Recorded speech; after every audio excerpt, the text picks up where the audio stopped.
আল্লাহ খলিফা হিসাবে আমাদের উপরে দায়িত্ব হলো আমাদের পরিবার, আমাদের সমাজ, আমাদের রাষ্ট্রকে ইসলামের আলোকে গড়ে তোলা, আমাদের সমস্ত কিছু কোরআন এবং সুন্নাহর উপরে ফয়সালা করা। এটা হলো আমাদের উপরে জরুরি দায়িত্ব। প্রথম দায়িত্বতে আব্দ হিসেবে ব্যক্তিগতভাবে নামাজ, রোজা এবং অন্যান্য ইবাদত বন্দেগী এবং ফরজ মেনে চলা, ওয়াজিব মেনে চলা, এটা আমাদের জন্য যতটা না সহজ, খলিফা হিসেবে দায়িত্ব পালন করা ততটাই কঠিন। কারণ ব্যক্তি জিন্দেগিতে আপনি ভালো থাকতে চাইলে কেউ আপনাকে বাধা দিবে না, কিন্তু আপনি যখন সমাজকেও পরিবর্তন করতে চাইবেন, ইসলামের আলোকে গড়তে চাইবেন, তখন একটা সমাজে যাদের স্বার্থ কায়েম থাকে, এই কায়েমি স্বার্থবাদীরা তখন বাধা হয়ে দাঁড়ায়। এ নানা ধরনের বাধা আমাদের সামনে আসে।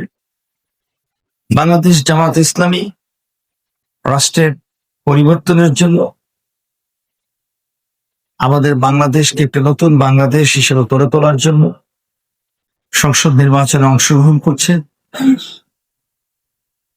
আমাদের এই শরীয়তপুর 2 আসনের জন্য বাংলাদেশ জামাত ইসলামীর পক্ষ থেকে আমাকে মনোনয়ন দেওয়া হয়েছে।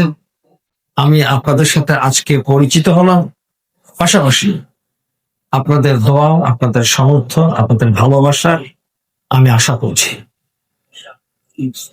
আশা করি আগামী দিনের সুন্দর বাংলাদেশ গড়ার জন্য বাংলাদেশ জামাত ইসলামী যে প্রথম টার্গেট যেটা করেছে, যে একটি দুর্নীতিমুক্ত বাংলাদেশ চাই, ইনশাআল্লাহ দুর্নীতি আমাদেরকে স্পর্শ করবে না।